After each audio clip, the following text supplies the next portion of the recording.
Hi everyone, నా పేరు Nanda and welcome to my channel Nanda's journey. ఈ రోజు మనం Jammu and Kashmir summer capital Srinagar సందర్శిద్దాం. ఈ వీడియోలో శ్రీనగర్ ఎక్కడ ఉంది, శ్రీనగర్ లో ఎక్కడ స్టే చేయాలి, శ్రీనగర్ లో చూడవలసిన ప్రదేశాలేంటి, శ్రీనగర్ లో షికారా బోటింగ్ ఎలా ఉంటుంది, ఎక్కడ చేయాలి, ఈ విషయాలన్నీ డీటెయిల్డ్ గా 1 by 1 తెలుసుకుందాం రండి. నేను బెంగళూరు ఎయిర్పోర్ట్ లో ఉన్నాను. బెంగళూరు నుంచి శ్రీనగర్ కి ఫ్లైట్ లో వెళ్తున్నాను. ఇప్పుడు నేను ఎలా వెళ్ళానో చెప్తాను. కాశ్మీర్ ఫుల్ టూర్ ప్లాన్ లో మన తెలుగు రాష్ట్రాల నుంచి శ్రీనగర్ ఎలా చేరుకోవాలో డీటెయిల్డ్ గా వివరిస్తాను. ఉదయం 7 గంటల ఫ్లైట్ లో శ్రీనగర్ వెళ్తున్నాం. ఇప్పుడే బోర్డింగ్ మొదలైంది. రండి వెళ్దాం. ఉదయం 6:30 గంటలకి బెంగళూరు ఎయిర్పోర్ట్ లో సన్ రైజ్. ఇప్పుడే మన ఫ్లైట్ మొదలైంది, వీక్షించండి.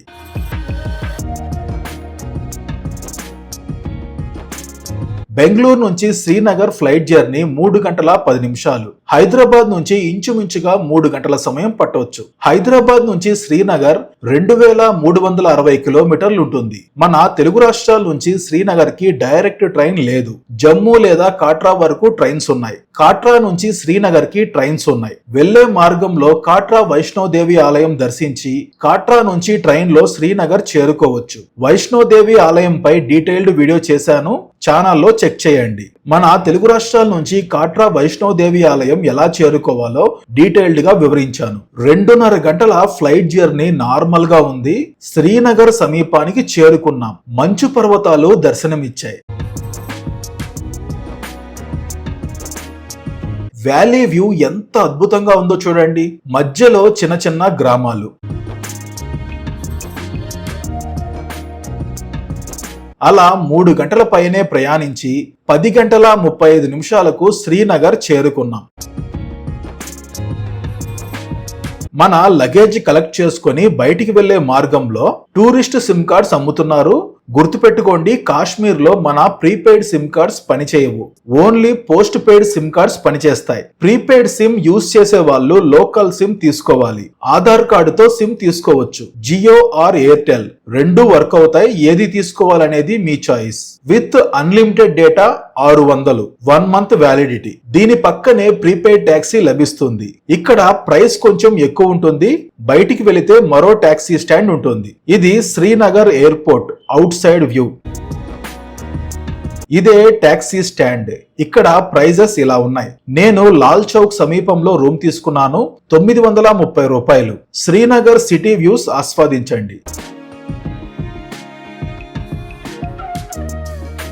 ఇదే లాల్ చౌక్. ఇదే నేను స్టే చేసిన హోటల్ లీ హెరిటేజ్. ఈ రూమ్ నాకు 1800 పడింది. రూమ్ లో సెంట్రల్ హీటర్ ఉంది. ఇప్పుడు మనం శ్రీనగర్ లో ఎక్కడ స్టే చేయాలో చూద్దాం. శ్రీనగర్ లో స్టే చేయడానికి బెస్ట్ ఆప్షన్ దాల్ లేక్ మరియు లాల్ చౌక్. ఇది లాల్ చౌక్. దీనికి సమీపంలో ఇంకా కొంచెం దూరంలో హోటల్స్ లభిస్తాయి. ఈ లాల్ చౌక్ వెనుక యాత్రి నివాస్ ఉంది. ఇక ఎక్కువ మంది పర్యాటకులు ఈ దాల్ లేక్ సమీపంలో స్టే చేస్తారు. దాల్ లేక్ చాలా పెద్దది. ఇంచుమించుగా 20 కిలోమీటర్లు ఉంటుంది. ఈ దాల్ లేక్ చుట్టూ 30 ఘాట్స్ ఉన్నాయి. వీలైనంత వరకు ఘాట్ నెంబర్ 1 నుంచి 17 మధ్యలో స్టే చేయండి. ఇలా దాల్ లేక్ పక్కనే మెయిన్ రోడ్ ఉంటుంది. అటువైపు వరుసగా హోటల్స్, రెస్టారెంట్స్ ఉంటాయి. మధ్య మధ్యలో చిన్న చిన్న సందుల్లో కూడా ఉంటాయి. వీలైనంత వరకు ఈ దాల్ లేక్ సమీపంలో రూమ్ తీసుకోండి. ఆన్లైన్ బుకింగ్ సైట్లలో మంచి రేటింగ్ ఉండి బెస్ట్ ప్రైస్ వచ్చే వాటిని బుక్ చేసుకోవచ్చు. లేదు కొంచెం డిఫరెంట్ గా ట్రై చేద్దాం అనుకుంటే దాల్ లేక్ లో బోట్ హౌస్ లో స్టే చేయొచ్చు. ఇక్కడ వరుసగా కనిపిస్తున్నాయి కదా, వీటిని మీరు ఆన్లైన్ బుకింగ్ సైట్లలో బుక్ చేసుకోవచ్చు. లేదంటే డైరెక్ట్ గా ఇక్కడికి వచ్చి ప్రైస్ బార్గెన్ చేసుకొని తీసుకోవచ్చు. వీలైనంత వరకు ఆన్లైన్ బుకింగ్ సైట్లలోనే బుక్ చేసుకోండి. ఇప్పుడు మనం శ్రీనగర్ లో చూడవలసిన ప్రదేశాలేంటి, ఆ ప్రదేశాలను ఒక వరుస క్రమంలో ఎలా సందర్శించాలో చూద్దాం. తరువాత శ్రీనగర్ లో ఫేమస్ ఫుడ్ ఎలా ఉంటుందో చూద్దాం. శ్రీనగర్ అనే పదం సంస్కృతం నుంచి వచ్చింది. శ్రీ అంటే ధనం, సంపద లేదా లక్ష్మీదేవిని సూచిస్తుంది. నగర్ అంటే నగరం అని అర్థం. కాబట్టి శ్రీనగర్ అంటే సంపదల నగరం అని అర్థం. కొందరు చరిత్రకారులు దీనిని సూర్యనగరం అని కూడా పిలుస్తారు. ఎందుకంటే ప్రాచీన కాలంలో శ్రీ అనే పదం సూర్యుడిని కూడా సూచించేది. ప్రాచీన గ్రంథం రాజతరంగిణి ప్రకారం మౌర్య చక్రవర్తి అశోకుడు క్రీస్తు పూర్వం 3వ శతాబ్దంలో కాశ్మీర్ లో శ్రీనగరి అనే రాజధానిని నిర్మించాడు. అప్పటి నుంచి అలా కొనసాగుతూ ఉంది. నేను ఒక రోజు కొన్ని ప్రదేశాలు, మరో రోజు కొన్ని ప్రదేశాలు సందర్శించాను. ఈ వీడియోలో ఫుల్ డే పొద్దు నుంచి సాయంత్రం వరకు శ్రీనగర్ లో చూడవలసిన ప్రదేశాలు ఏంటో చూపిస్తాను. మీరు వచ్చిన సమయంలో మీ వీలును బట్టి ప్లాన్ చేసుకోండి. ముందుగా నేను స్టే చేసిన హోటల్ కి సమీపంలో ఉన్న లాల్ చౌక్ దగ్గరకు వెళ్తున్నాను. ఇదే లాల్ చౌక్. లాల్ చౌక్ శ్రీనగర్ నగరం యొక్క హృదయ భాగం మరియు ప్రధాన వాణిజ్య కేంద్రం. లాల్ చౌక్ అంటే రెడ్ స్క్వేర్ అని అర్థం. ఇది కేవలం మార్కెట్ కాదు, కాశ్మీర్ చరిత్రలో రాజకీయంగా, సామాజికంగా మరియు సాంస్కృతికంగా చాలా ముఖ్యమైన స్థలం. ఇక్కడి ఘంటాఘర్ అంటే క్లాక్ టవర్ లాల్ చౌక్ కి గుర్తుగా నిలుస్తుంది. దీని చుట్టూ ఉన్న ప్రాంతం అంతా కమర్షియల్ ఏరియా. రకరకాల బిజినెస్లు, షాపులు, రెస్టారెంట్లు ఉన్నాయి. సాయంత్ర సమయం ఈ ప్రదేశం చాలా బాగుంటుంది. పర్యాటకుల కంటే ఎక్కువగా లోకల్ పీపుల్ ఈ ప్రదేశంలో టైం స్పెండ్ చేస్తుంటారు. శ్రీనగర్ వచ్చినప్పుడు ఈ ప్రదేశానికి వచ్చి ఘంటాఘర్ పైన ఉన్న జాతీయ జెండాకి ఒక నమస్కారం చేసుకుని వెళ్ళండి. ఇప్పుడు మనం శంకరాచార్య ఆలయం సందర్శిద్దాం. శ్రీనగర్ లోని ముఖ్యమైన ప్రదేశాలన్నీ సందర్శించడానికి ఆటో వాళ్ళు 1500 తీసుకుంటున్నారు. అదే మనం కారు మాట్లాడుకుంటే 2500 ఛార్జ్ చేస్తున్నారు. నేను ఒక్కడనే ఉన్నాను కాబట్టి ఆటో తీసుకున్నాను. లాల్ చౌక్ నుంచి శంకరాచార్య ఆలయం 10 కిలోమీటర్లు ఉంటుంది. ఆ ఎదురుగా కొండ కనిపిస్తుంది కదా, ఆ కొండ పైన ఉన్నదే శంకరాచార్య ఆలయం. ఎడమ వైపు గమనించవచ్చు దాల్ లేక్. లేక్ లో హౌస్ బోట్స్ మరియు షికారా బోట్స్. సాయంత్రం మనం షికారా బోటింగ్ కి వెళ్దాం. ఘాట్ నెంబర్ 17 నుంచి ఇలా కొండపైకి వెళ్ళడానికి ఘాట్ రోడ్ ఉంది. ఇంచుమించుగా 5 కిలోమీటర్లు కొండపైకి వెళ్ళాలి. వెహికల్స్ ఇక్కడ వరకే వెళ్తాయి. ఇక్కడ నుంచి మనం మెట్లు ఎక్కి పైకి వెళ్లాల్సి ఉంటుంది. రండి వెళ్దాం. ఇంచుమించుగా 250 మెట్లు ఎక్కాలి. ఇలాంటి మెట్లు 250 ఉంటాయి. అంత కష్టమేమీ కాదు. కాకపోతే ఇది ఎత్తైన ప్రదేశంలో ఉండడం వల్ల ఆక్సిజన్ తక్కువగా ఉంటుంది. కొంచెం ఇబ్బందిగా ఉంటుంది. వేగంగా మెట్లెక్కకుండా మెల్లిమెల్లిగా మెట్లెక్కుతూ వెళితే సులువుగా చేరుకుంటాం.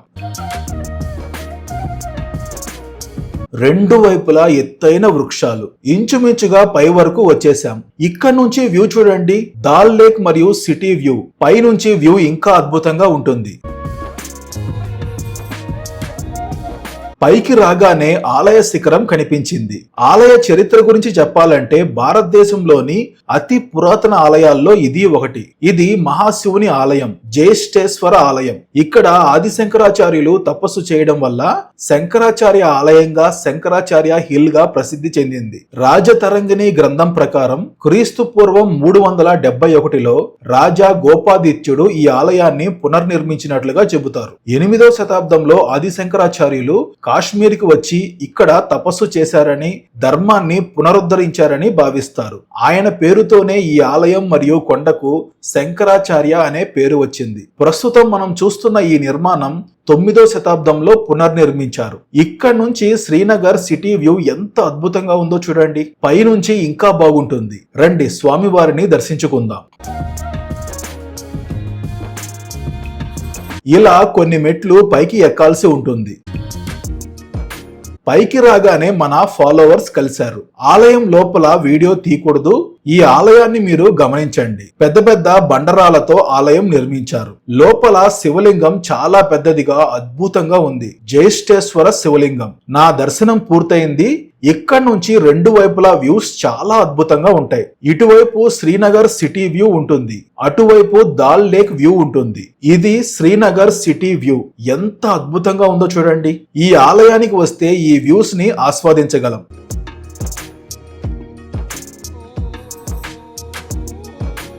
అక్కడ దూరం నుంచి మంచు పర్వతాలు కనిపిస్తున్నాయి కదా, అది గుల్మార్గ్.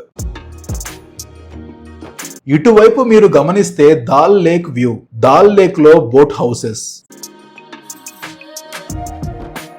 వ్యూ చాలా బాగుంది. ఇక్కడ నుంచి మీరు గమనిస్తే కిందకి వెళ్ళడానికి మెట్లు ఉన్నాయి. ఆ కింద ఉన్న ఆలయం శంకరాచార్య గుహ. ఆ ప్రదేశంలోనే శంకరాచార్యులు తపస్సు చేశారు. రండి ఇటువైపు వెళ్లి దర్శనం చేసుకొని కిందకి వెళ్దాం. గుహ లోపలికి వెళ్తున్నాం. శంకరాచార్యులు తపస్సు చేసిన ప్రదేశం. చాలా అద్భుతమైన అనుభూతి. ఇంతటితో మన శంకరాచార్య ఆలయ దర్శనం పూర్తయింది. ఇప్పుడు మనం కొండ కిందకి వెళ్లి శ్రీనగర్ లో ఉన్న తులీప్ గార్డెన్ మరియు మొఘల్ గార్డెన్ సందర్శిద్దాం. ముందుగా చష్మా షాహీ గార్డెన్ సందర్శిద్దాం. శంకరాచార్య ఆలయం నుంచి చష్మా షాహీ గార్డెన్ ఇంచుమించుగా 10 కిలోమీటర్లు ఉంటుంది. ఇప్పుడు మనం కొండ దిగి దాల్ లేక్ సమీపానికి చేరుకున్నాం. దాల్ లేక్, దాని వెనుక ఉన్న పర్వతాల వ్యూ ఎంత బాగుందో చూడండి. మళ్ళీ ఇక్కడ నుంచి మనం చష్మా షాహీ గార్డెన్ మరియు పరీ మహల్ సందర్శించడానికి కుడివైపు పైకి వెళ్ళాలి. ప్రస్తుతం మనం గార్డెన్ చేరుకున్నాం. ఎడమ వైపు టికెట్ కౌంటర్ ఉంది. టికెట్ 50 రూపాయలు. శ్రీనగర్ లో 3 మొఘల్ గార్డెన్స్ ఉన్నాయి. మిగతా 2తో పోలిస్తే ఇది చాలా చిన్న గార్డెన్. రండి గార్డెన్ లోకి వెళ్దాం. పైకి రాగానే చాలా బ్యూటిఫుల్ గా ఉంది. ఇప్పుడు ఈ గార్డెన్స్ లో పూలు లేవు. March to April tulip garden season. తరువాత జూన్ జూలైలో ఈ ప్రదేశంలో పూలుంటాయట. చష్మే షాహీ గార్డెన్ మొఘల్ కాలం నాటి అందమైన ఉద్యానవనాల్లో ఒకటి. చష్మే షాహీ అంటే అర్థం రాయల్ స్ప్రింగ్. ఈ ప్రదేశంలో సహజంగా ఉద్భవించిన నీరు ఉంది. దాని చుట్టూ ఈ గార్డెన్ నిర్మించారు. శ్రీనగర్ లో ఉన్న మొఘల్ గార్డెన్స్ లో ఇది చిన్నది, కానీ చాలా మనోహరంగా ప్రశాంతంగా ఉంది. రండి ఇంకా పైకి వెళదాం. ఈ చుట్టూ కనిపిస్తున్నది జబర్వాన్ పర్వత శ్రేణి. ఈ పర్వతాల వల్ల ఈ గార్డెన్ మరింత అందంగా ఉంది. ఈ గార్డెన్ ని 3 అంతస్తులుగా నిర్మించారు. 1632లో మొఘల్ చక్రవర్తి షాజహాన్ తన పెద్ద కుమారుడు దారా షికోకు బహుమతిగా నిర్మించాడు. ఆ ఎదురుగా భవనం కనిపిస్తుంది కదా, అక్కడే నేను చెప్పిన రాయల్ స్ప్రింగ్ ఉంది. ఈ ప్రదేశంలో కాశ్మీరీ ట్రెడిషనల్ డ్రెస్ వేసుకొని ఫోటోలు దిగొచ్చు. ఇంట్రెస్ట్ ఉన్న వాళ్ళు ట్రై చేయండి. లొకేషన్ ఎంత బ్యూటిఫుల్ గా ఉందో చూడండి. రండి ఇప్పుడు మనం రాయల్ స్ప్రింగ్ దగ్గరకు వెళ్దాం. ఇదే సహజ సిద్ధమైన నీటి ఊట. దీని చుట్టూ గార్డెన్ నిర్మించారు. ఈ నీటిలో ఔషధ గుణాలు ఉన్నాయని చెబుతారు. ఈ నీరు ఎక్కడి నుంచి వస్తుందనేది ఖచ్చితంగా తెలియదు. అలా ఈ ప్రదేశంలో కొంత సమయం గడిపి పరీ మహల్ దగ్గరికి వెళ్తున్నాను. చష్మే షాహీ గార్డెన్ నుంచి ఇంకా ముందుకు వెళితే పరీ మహల్ ఉంటుంది. ఇంచుమించుగా 2 కిలోమీటర్లు ప్రయాణించాలి. ఇది పరీ మహల్ ఎంట్రన్స్ లో టికెట్ కౌంటర్ ఉంది. ఎంట్రీ టికెట్ 50 రూపాయలు. రండి లోపలికి వెళ్దాం.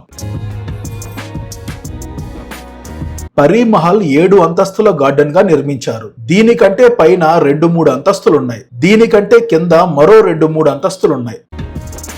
మొఘల్ కాలం నాటి అద్భుతమైన 7 అంతస్తుల టెర్రస్ గార్డెన్. దీనిని పరీల ఆవాసం అని పిలుస్తారు. అంటే దేవతోతుల నివాసం లేదా స్వర్గధామం అని అర్థం. 1640-1650లో మొఘల్ యువరాజు షాజహాన్ కుమారుడు దారా షికో పరీ మహల్ నిర్మించాడు. దారా షికో ఇక్కడ సూఫీ, ఇస్లాం, జ్యోతిష్యం మరియు ఖగోళ శాస్త్రం అభ్యసించాడు. ఇది అతని లైబ్రరీ మరియు నివాసంగా కూడా ఉపయోగపడింది. ఇది జబర్వాన్ పర్వత శ్రేణిపై ఉంది. దీని వల్ల దాల్ లేక్, శ్రీనగర్ సిటీ మరియు చుట్టుపక్కల హిమాలయ పర్వతాల అద్భుతమైన వ్యూ ఆస్వాదించవచ్చు. కింద అంతస్తుకు వెళితే చుట్టూ ఉన్న వ్యూ చాలా బాగుంటుంది. ముందు పైకి వెళ్దాం, తరువాత కిందకి వెళ్దాం. పైన అంతస్తు ఓకే, అంతేమీ లేదు. రండి ఇంకా పైకి వెళ్దాం. ఈ చుట్టూ ఉన్న పర్వతాల వల్ల ఈ గార్డెన్ వ్యూ ఎలివేట్ అవుతుంది. ఇక్కడ నుంచి వ్యూ చూడండి ఎంత అద్భుతంగా ఉందో, చాలా బాగుంది.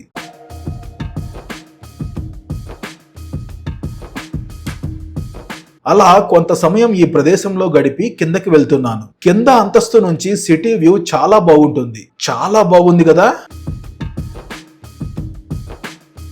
ఇంకా కింద 2 అంతస్తులు ఉన్నాయి. ఇక్కడ నుంచి మనం గమనిస్తే పై అంతస్తులు క్లియర్ గా కనిపిస్తున్నాయి. ఇప్పుడు మనం తులీప్ గార్డెన్ సందర్శిద్దాం రండి. పరీ మహల్ నుంచి తులీప్ గార్డెన్ 4 కిలోమీటర్లు ఉంటుంది. తులీప్ గార్డెన్ వరకు వెహికల్స్ వెళ్లడం లేదు. కొంత దూరంలోనే ఆపేశారు. నడుచుకుంటూ వెళ్ళాలి. ఇదే తులీప్ గార్డెన్ ఎంట్రీ టికెట్ 100 రూపాయలు. లోపలికి రాగానే లొకేషన్ చాలా బాగుంది. వివిధ రకాల పూల మొక్కలు ఉన్నాయి.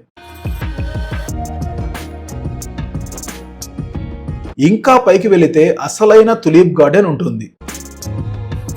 శ్రీనగర్ లోని ఇందిరాగాంధీ మెమోరియల్ తులీప్ గార్డెన్ ఆసియాలోనే అతి పెద్ద తులిప్ ఉద్యానవనం. ఇది కాశ్మీర్ లోయలో వసంత ఋతువును స్వాగతించే అతి అందమైన ప్రదేశాల్లో ఒకటి. ఇక్కడ 70 నుంచి 75 రకాలకు చెందిన సుమారు 18 లక్షల తులిప్ పువ్వులు వికసిస్తాయి. ఈ ప్రదేశం 74 ఎకరాల విస్తీర్ణంలో జబర్వాన్ పర్వత శ్రేణి దిగువన దాల్ సరస్సు తీరాన ఉంది. గతంలో ఈ ప్రదేశాన్ని సిరాజ్ బాగ్ అని పిలిచేవారు. కాశ్మీర్ లో పూల సాగును ప్రోత్సహించడం మరియు వసంతకాలంలో పర్యాటకాన్ని అభివృద్ధి చేయడం కోసం 2008లో ఇందిరాగాంధీ పేరుతో ఆధునిక తులిప్ గార్డెన్ గా అభివృద్ధి చేశారు. రంగురంగుల తులిప్ మొక్కలతో చుట్టూ ఉన్న పర్వతాల వ్యూతో చాలా చాలా అందంగా ఉంది. అలా సరదాగా కొంత సమయం గడపొచ్చు. గుర్తుపెట్టుకోండి, మార్చి మరియు ఏప్రిల్ నెలల మధ్యలో 30 రోజులు మాత్రమే ఈ తులిప్ గార్డెన్ ఓపెన్ లో ఉంటుంది. ఇటువైపు అందమైన ఫౌంటైన్స్ తో చాలా బాగుంది.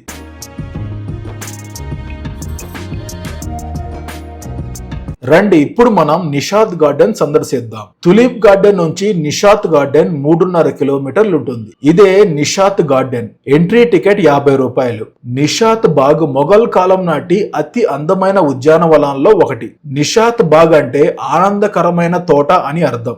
దాల్ లేక్ తీరంలో జబర్వాన్ పర్వతాల నేపథ్యంలో ఉండడం వల్ల ఇక్కడ నుంచి అద్భుతమైన వ్యూస్ ఉన్నాయి. టెర్రాసులు, క్యాస్కేడింగ్ ఫౌంటైన్లు, పూల తోటలు మరియు చినార్ చెట్లు ఈ గార్డెన్ ని మరింత మనోహరంగా చేశాయి. ఈ గార్డెన్ ని మొఘల్ శైలిలో చార్బాగ్ డిజైన్ లో నిర్మించారు. 1633లో మొఘల్ చక్రవర్తి షాజహాన్ కాలంలో అసఫ్ ఖాన్ నూర్జహాన్ సోదరుడు ఈ గార్డెన్ ను నిర్మించాడు. ఒక కథ ప్రకారం షాజహాన్ ఈ గార్డెన్ అందం చూసి అసూయపడి కొంతకాలం నీటి సరఫరాను నిలిపివేశాడట. గార్డెన్ మధ్యలో ఉన్న ఈ వాటర్ ఛానల్, అందులో ఉన్న ఫౌంటైన్స్ గార్డెన్ కి మరింత అందాన్ని తీసుకువచ్చాయి. సరదాగా ఈ ప్రదేశంలో కొంత సమయం గడుపుతూ ఫొటోస్, వీడియోస్ తీసుకోవచ్చు. రండి ఇప్పుడు మనం షాలిమార్ గార్డెన్ సందర్శిద్దాం. నిషాత్ గార్డెన్ ఆపోజిట్ లో దాల్ లేక్ వ్యూ ఎంత బ్యూటిఫుల్ గా ఉందో చూడండి. నిషాత్ గార్డెన్ నుంచి షాలిమార్ గార్డెన్ 3 కిలోమీటర్లు ఉంటుంది. ఇదే షాలిమార్ గార్డెన్. ఎంట్రీ టికెట్ 50 రూపాయలు. ఇది శ్రీనగర్ లో నిర్మించిన మొఘల్ గార్డెన్స్ లో అతి పెద్దది, అత్యంత అందమైన ఉద్యానవనాల్లో ఒకటి.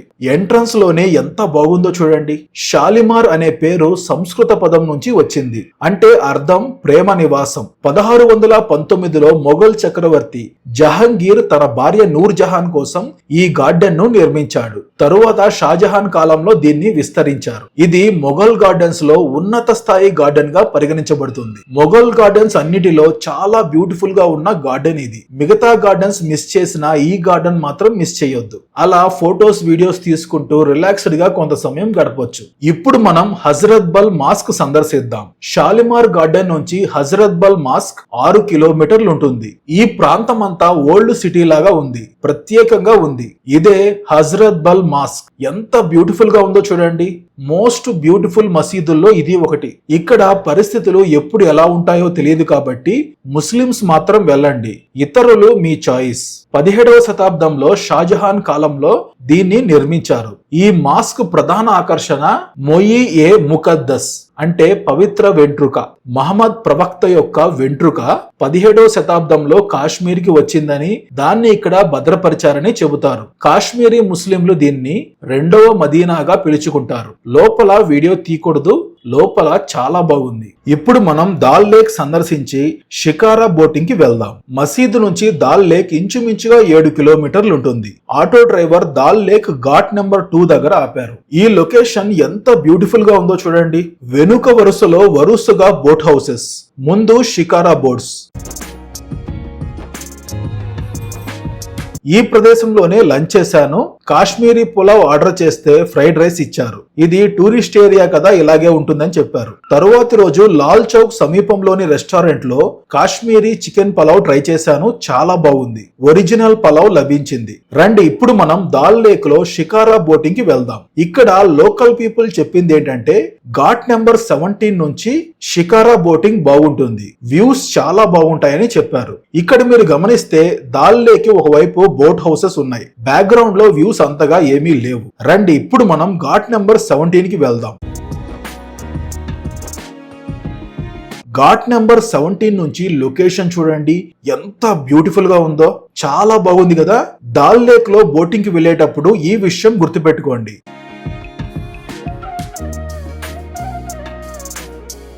మనల్ని ఈ ప్రదేశంలో తిప్పి boat houses, floating garden, floating market అన్ని తిప్పి మళ్ళీ ఇక్కడ డ్రాప్ చేయడానికి 1 గంట సమయం పడుతుంది. 2500 చెప్పారు, 1600కి ఫైనల్ చేశారు. నాకు 1600 పడింది. కాకపోతే ఇక్కడ ప్రైజెస్ ఫిక్స్డ్ గా లేవు.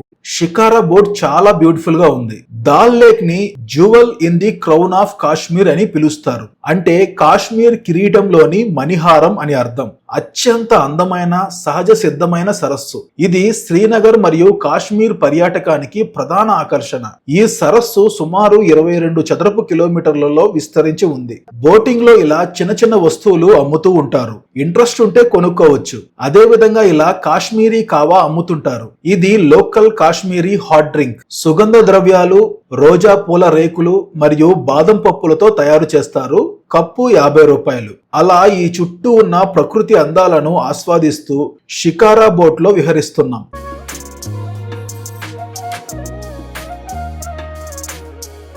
వర్షాకాలంలో ఈ ప్రదేశం మొత్తం తామర పూలతో చాలా అద్భుతంగా ఉంటుందట.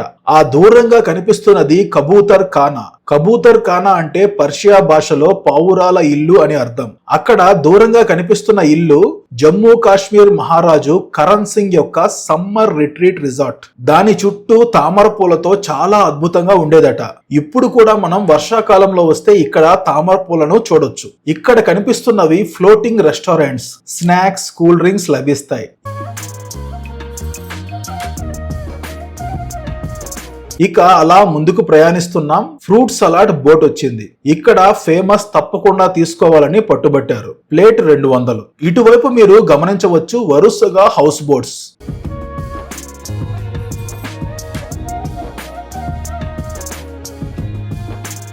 ఈ ప్రదేశం ఫ్లోటింగ్ గార్డెన్. వర్షాకాలం తర్వాత ఈ ప్రదేశంలో కూరగాయలు, పూలు పండిస్తారట. ఇప్పుడు ఖాళీగా ఉంది. ఆ వెనుక ఉన్నవి లోకల్ పీపుల్ హౌసెస్. ఇక్కడ నివసించే ప్రజలందరూ ఈ ప్రదేశంలో చేపలు పడుతూ నివసిస్తారు. ఇప్పుడు మనం ఫ్లోటింగ్ మార్కెట్ చేరుకున్నాం. దాల్ లేక్ పై తేలుతున్న దుకాణాలు. షాపింగ్ చేయాలనుకుంటే ఇక్కడ ఆపుతారు. ఇంట్రెస్ట్ ఉన్న వాళ్ళు ట్రై చేయొచ్చు.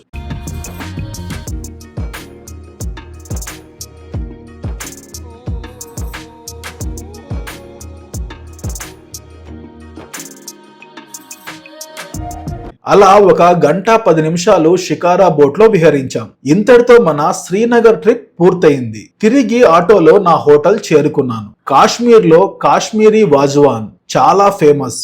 ముఖ్యంగా నాన్ వెజ్ తినే వాళ్ళు ట్రై చేయండి. ముఖ్యంగా కాశ్మీరీ పండుగలు, వివాహాల్లో ఈ భోజనాన్ని వడ్డిస్తారు. నేను తిన్న రెస్టారెంట్ లో ధర 800.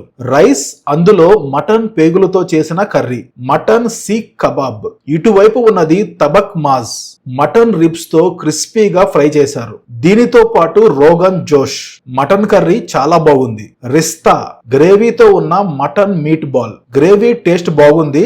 ఇది తింటుంటే ఏదో రబ్బర్ తిన్న ఫీలింగ్ వస్తుంది. ఇది గుస్తాబా, పుల్లటి పెరుగుతో చేసిన గ్రేవీతో మీట్ బాల్ కర్రీ. పుల్లగా ఒక రకంగా ఉంది. దీన్ని చివర్లో తింటారు. డైజెషన్ అవడానికి బాగుంటుంది. మీట్ చాలా ఎక్కువగా ఉంది. ఇంత తింటే నాకు అరగదు. అన్ని రకాలు కొంచెం కొంచెం టేస్ట్ చేశాను. అప్పటికే ఫుల్ అయిపోయింది. ఇది లోకల్ కాశ్మీరీ ఫుడ్. ఇంట్రెస్ట్ ఉన్న వాళ్ళు ట్రై చేయండి. తరువాత మరో కాశ్మీరీ వీడియోతో కలుసుకుందాం.